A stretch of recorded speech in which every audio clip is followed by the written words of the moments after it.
దేవుని పరిశుద్ధ నామానికి మహిమ కలుగునుగాక. దేవాతి దేవుడు ఇంతవరకు మనలందరినీ కూడా బలపరిచి నడిపించిన విధానాన్ని బట్టి మరి ఒకసారి దేవునికి నిండు మనసుతో నేను కృతజ్ఞతాస్తుతులు చెల్లిస్తూ ఉన్నాను. అలాగే నన్ను ప్రేమతో ఇక్కడ పరిచయం చేసి మమ్మల్ని తీసుకొచ్చినటువంటి దాసులు మరి రామోసాయి గారికి కూడా యేసునామములో వందనాలండి. అలాగే మరి ప్రైట్ టీం యొక్క ఉద్దేశాన్ని స్వీకరించి అయ్యా మా మధ్యలోకి మీరు కూడా వచ్చి ప్రార్థించండి అని చెప్పి మమ్మల్ని ప్రేమతో ఆహ్వానించినటువంటి దైవజనులు మరి సువార్తమ్మ గారికి కూడా యేసుక్రీస్తు వందనాలు చెల్లిస్తూ ఉన్నాం. కూడి ఉన్న మేమందరినీ కూడా దేవుడు దీవించి ఆశీర్వదించునుగాక. Praise the Lord. హల్లెలూయా. దేవుని పరిశుద్ధ నామానికి మహిమ. శ్రీకాళహస్తి పట్టణంలో పరిచయం చేస్తున్నాను. పాస్టర్ గారు చెప్పారు నా పేరు విలేషా గారని. సో అంతకుముందు నేను భయంకరమైనటువంటి ఒక హిందూ కుటుంబంలో పుట్టినటువంటి వాడిని. యేసు ప్రభు అంటే గిట్టనటువంటి వ్యక్తిని. యేసు ప్రభుల గురించి చెప్తే అపహాసం చేసేవాడిని. కొన్ని సందర్భాల్లో బైబిల్ చించివేసి సేవకుల మీద దాడి చేసినటువంటి పరిస్థితి. సో ఒక నేను డాక్టర్గా ప్రాక్టీస్ చేసేవాడిని. ఆ సమయానికి కూడా యేసు గురించి ఎవరైనా చెప్పడానికి వస్తే వాళ్ళని బయటకు తరిమి వేసేవాడిని. అనేక స్వార్థ పత్రికలు కరపత్రికలు చించేసిన సందర్భాలు ఉన్నాయి. అలాగే క్రైస్తవులు అనేవాడు క్లినిక్ వస్తే ట్రీట్మెంట్ చేసేవాడిని కాదు. అంతటి విదూరంగా ప్రవర్తించిన వ్యక్తిని. సో అలాంటి పరిస్థితులలో చాలా నిరుపేద కుటుంబం పుట్టిన వ్యక్తిని. కానీ నేను డాక్టర్ అయిన తర్వాత కొన్ని సంపన్న స్థితికి రాగలిగాం. వచ్చిన తర్వాత ధనము ఎక్కువగా ప్రేమించడం చేత నేను గర్వాన్ని పుట్టిస్తుంది కాబట్టి ఆ గర్వంతోటి అనేక ఇంకా సంపాదించాలని ఆశతోటి ధనాపేక్ష సంపాదించాలని ఆశతోటి అనేక ప్రయత్నాలు చేశాం. దాంట్లో విఫలమయ్యి ఇంచుమించుగా 20 లక్షల రూపాయలు అప్పుల్లో కూరుకుపోయారు. ఆ అప్పులు తీర్చుకోలేని పరిస్థితులలో మరి హిందూ సంప్రదాయంగా జరుగుతున్నటువంటి ప్రతి కార్యకలాపాలకి మరి పూజలు పురస్కారాలు మాలలు అన్నీ కూడా చేశాను, కానీ నిష్ప్రయోజనకరమైంది. అటు తర్వాత ఒక హిందూ దేవాలయానికి వెళ్ళి 15 రోజులు వ్రతం చేసి ఇంటికి వచ్చిన తర్వాత నాకు సైకాలజికల్గా మెంటల్ ఎఫెక్ట్ అయిపోయి ఒక పిచ్చివాడులాగా రోడ్ల మీద తిరుగుతూ ఉన్న సమయంలో దైవ సేవకులు వచ్చి సువార్త ప్రకటించి నాకు ప్రార్థన చేశారు. మరి ఆ దైవచరుడు ప్రార్థన చేస్తూ ఉన్నప్పుడు కూడా నాకు తెలియదు, తిరిగి అతనితో ఒక రాయితో కొట్టి గాయపరిచిన సందర్భం జరిగింది. ఆ రక్త గాయంతో ఆయన గారి మందిరంలో ప్రార్థించారు. ఆ ప్రార్థన అంగీకరించిన దేవుడు నన్ను స్వస్థపరిచాడు. Praise the Lord. హల్లెలూయా. మంచి మధ్యాహ్న కాల సమయంలో దేవుడు స్వస్థపరిచాడు. వెంటనే పరిశుద్ధాత్మ దేవుడు నన్ను మందిరానికి తీసుకెళ్ళడం జరిగింది. అక్కడికి వెళ్తున్నప్పుడు దైవ సేవకులు ప్రార్థన చేస్తూ ఉన్నారు. మరి ఆయనకి అన్నాను, అసలు మీరెవరండి నా కొరకు ప్రార్థన చేస్తున్నారంటే యేసుక్రీస్తు అందరికీ ప్రభు అన్నాడు. దేవునికి స్తోత్రం. నన్ను చేరదీసి నన్ను ఓదార్చి నాకు ఆహారం పెట్టి నన్ను ఆదరించి బలపరిచినటువంటి సందర్భంలో ఇతనే యేసు నిజమైన దేవుడిని అంగీకరించడం జరిగింది. అటు తర్వాత బాప్తిసం తీసుకున్నాం. దేవుని మందిరానికి వెళ్తూ ఉన్న సమయంలో మరి మా ఇంట్లో వాళ్ళు కూడా దేవునికి వ్యతిరేకంగా తయారైన వద్దు, యేసు ప్రభు నమ్ముకు ఇంటికి రాకూడదని సందర్భాలు చెప్పారు. సరే ఇంక నేను అమ్మగారి మాట మా తల్లిగారి మాట గౌరవించాలి కాబట్టి ఎక్కువగా మా అమ్మని ప్రేమిస్తూ ఉంటాను. నేను ఎక్కువగా చిన్నప్పుడే మా నాన్నగారు చనిపోయారు కాబట్టి మా అమ్మగారు నన్ను మంచిగా ప్రేమించి అన్ని విషయాలు సహకరించే వ్యక్తి కాబట్టి ఆమె ఎక్కువ ప్రేమిస్తాను. వాస్తవంగా చెప్పాలంటే దేవుడెవరు ఎప్పుడు తెలుసు, కానీ అప్పుడు దేవుడెవరు నాకు తెలియదు. దేవుడికన్నా ఎక్కువగా మా అమ్మని ప్రేమించింది. ఆమె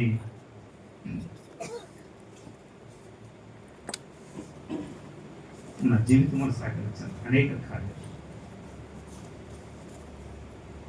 సో మహిమలకి వెళ్ళారు, ప్రభుని నమ్ముకున్నారు, మహిమలకి వెళ్ళిపోయారు. దేవుని స్తోత్రం. అంటే అలాంటి సందర్భాలు.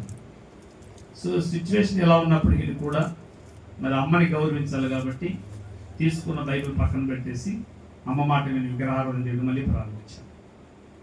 3వ దినము నేను ఇవ్వాల్సిన అప్పులు వారు అంతవరకు 3 నెలలు సమాధానం ఉన్నవారు ఆ రోజు కొట్టి ఎడబట్టి బయట ధరివేశారు. 1999 ఆగస్టు 24 రాత్రి మిడ్నైట్ హ్యాంగింగ్ చేసుకున్న వెళ్ళి చెట్టు ఉరేసుకున్న సమయంలో పరిశుద్ధాత్మ దేవుడు తెల్లటి వస్త్రములు వేసుకున్న దేవుడు మనిషి రూపంలో కనిపించి వేలాడుతున్న నా డెడ్ బాడీని తీశారు. ఉరి వేసుకున్న తాడుని తీశాడు, నిలబెట్టాడు. అప్పుడు నేను అన్నాను, ప్రభు ఇదివరకు నేను జీవించాను, నా ప్రాణం ఉన్నంత వరకు నీ కొరకు బ్రతుకుతాను చెప్పి ఆ రోజు ప్రమాణం చేశాడు. Praise the lord. సో అటు తర్వాత దేవుని సేవకు రావడం జరిగింది. దేవుని సేవకు వెళ్ళడం కూడా మా ఇంట్లో వాళ్ళకి ఎవరికి ఇష్టం లేదు. వివాహమైన కొత్త ఇంట్లో నుంచి కూడా వాళ్ళు నాకు సహకరించారు. చివరికి క్రైస్తవురాలని వివాహం ఆడాను, వాళ్ళకి నచ్చలేదు. ఆమె మీద కూడా మాంత్రిక శక్తులు, చేతబడి శక్తులు సంపాదన ప్రయత్నం చేశారు. కానీ దేవుడు నా తోడుండి నా భార్యను బ్రతికించాడు. Praise the lord. ఇంకా తర్వాత ఇద్దరు ఒక ప్రతిష్టతోటి ఇక్కడ ఊర్లో ఉండకూడదు, మన ఇక్కడికి వెళ్ళి సేవ చేయాలనే ఉద్దేశంతో దేవుని పరిచర్యకు వచ్చేసాం. అలాగా మరణ ఛాయలో నుండి, చీకట్లో నుండి తీసుకొచ్చి దేవుడు శ్రీకాళహస్తి పట్టణంలో వేశాడు. ఇంకా పరిచర్య గురించి చాలా విషయాలు ఉంది, నేను క్లుప్తంగా చెప్పేస్తున్నాను.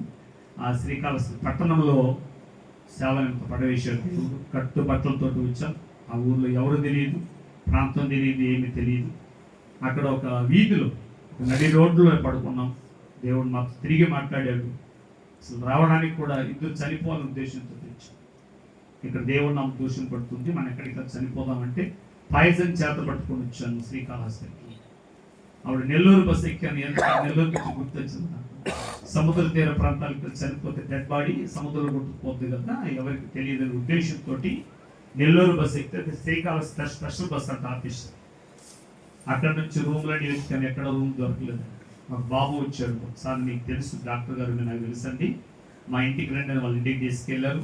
అక్కడ బాగా అలసిపోయి అక్కడ నిద్రపోయాం. అర్ధరాత్రిలో దేవుడు మాట్లాడినాడు, ఎలీషా నువ్వు రావాల్సిన గమ్యస్థానానికి వచ్చున్నావు అన్నాడు. Praise the lord.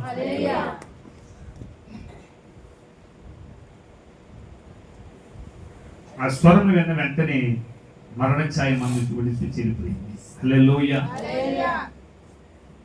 తర్వాత దేవుని సేవ నిలబడడం జరిగింది. సరే కొద్ది కాలం జరుగుతూ వచ్చింది, పరిస్థితి అది కాదు. కానీ 2007వ సంవత్సరంలో సువార్త ప్రకటిస్తున్న సమయంలో యేసుని గురించి ప్రకటించకూడదని అనేక మంది మత ఛాందస్తులు నన్ను కొట్టి తీసుకెళ్లి జైల్లో పెట్టి హింసించే రక్త గాయాలతోటి 1.5 కిలోమీటర్ కొట్టారు. నేను నా భార్య ఇద్దరే ఉన్నాం. రక్త గాయాలతో కొట్టారు, తీసుకెళ్లి జైల్లో పెట్టారు. హిందూ దేవాలయం తీసుకెళ్లి, శ్రీకాళహస్తిలో తెలుసు కదా, ఆ పెద్ద దేవాలయం తీసుకెళ్లి ఆ పేరు చెప్పి నమస్కరిస్తే తప్పని వదిలిపెట్టమని చెప్పారు. నేను ఒక మాట అన్నాను, నీ దేవుని కోసం నేను చచ్చిపోతాను కానీ దేవుడి పేరు నా నోట వేస్తాను. నేను చనిపోతాను 400,000 మంది లేస్తారని చెప్పారు. ఆవిడ విశ్వాసులు కూడా లేరు కానీ దేవుడు ఇచ్చిన పేరు. Praise the Lord. ఎందుకంటే దేవుడితో నేను ప్రమాణం చేశాను, ప్రాణం ఉన్నంత వరకు నీ పరిచయం చేస్తాను, నాలాగా నశించిపోతున్న వారికి నీ స్వార్థ ప్రకటిస్తానని చెప్పి దేవుడితో చేసిన ప్రమాణానికి కట్టుబడి ఇంక నేను చచ్చిపోవడానికన్నా సరే కానీ ఆ దేవతకు నమస్కరించడానికి ఇష్టపడలేదు. అలాంటి సందర్భంలో మరుసటి దినం, అంటే జరిగిన మరుసటి దినం కొంతమంది సేవకుల దగ్గరికి వెళ్ళి, తెలిసిన పరిచయస్తులు కదండి, 2005లో వచ్చాను, 2007లో జరిగింది, 2 years అబౌవ్ జరుగుతూ ఉంది. కొంతమంది సేవకులు తెలుసు, వాళ్ళ దగ్గరికి వెళ్ళి, అంటే సహాయం కోసం కాదు కానీ ఆదరణ కోసం వెళ్ళాను. అక్కడికి వెళ్తే సందర్భాలు తెలుసు కానీ వారు నాకు ప్రైజ్ రేట్ చెప్పారు, ఇంటికి పిలవలేదు, ఏ సహాయం చేయలేదు. వాస్తవంగానే వాళ్ళ దగ్గరికి వెళ్ళింది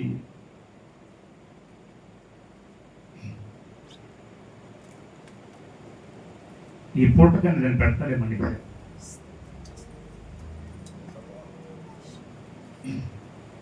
కానీ ఏ సహకారం చేయలేదు. ఏమి తెలియని వాళ్ళలాగా దేవుడి కోసం దెబ్బతిన్న దేవుడు దీవిస్తాడు. ఆ మాటలే దీవెనిగా తీసుకున్నాడు. హల్లెలూయా. ఇంటికి వచ్చి మా మిస్తో చెప్పారు, అమ్మాయి 7 మంది సేవకులు చెప్పారు దేవుడిని దీవిస్తాడన్నారు, దేవుడు మనం అంటుందని మంచినీళ్ళు తీసుకున్నాం. దేవుడు ఇదే నాకు ఇచ్చిన ఆహారం తీసుకుని పడుకున్న తర్వాత ఒక నిర్ణయం తీసుకున్నాను, ప్రభువా నన్ను సేవకు పిలిచావు, నిలబెట్టావు, సేవకుల దగ్గరికి వెళ్ళాను, ఆదరణ లేదు, నన్ను దీవించు, అనేక సేవకులను ఆదరించేవాడుగా నిలబడతాను చెప్పి. Praise the Lord. అనేక సేవకులను ఆదరించేవాడు, అనేక సేవకులకు సహాయం చేసే వ్యక్తిగా, అనేక సంఘాన్ని బలపరిచే వ్యక్తిగా, అనేక ప్రాంతాలు వాడబడే వ్యక్తిగా నన్ను ఆశీర్వదించు ప్రభు అని చెప్పి ఎంటీ 0గా ఉన్నప్పుడు ప్రార్థన చేశాను. ఆ రోజే మొదటి బుధవారము ఎంచుకొని ఒక 2-3 సేవకులు తీసుకొచ్చి మా కోసం ప్రార్థించండి అయ్యా అని. వాళ్ళ కోసం నేను, నా కోసం వాళ్ళు ప్రార్థించాను. అలాగే 2007వ సంవత్సరము అనేకల యొక్క తృణీకరించబడిన తర్వాత ఒంటరి పోరాటంలో నేను నేర్చుకున్న యుద్ధం ప్రార్థనా యుద్ధాన్ని. ఆ ప్రార్థనా యుద్ధం ప్రారంభించి 2009 వరకు అలాగనే కలుసుకునే వాళ్ళం. అసలు ఒక సేవకుడు ఇంటికి వస్తే తిరిగి పంపించడానికి 10 రూపాయలు కానుకలు ఇచ్చి ఉండేది కాదు.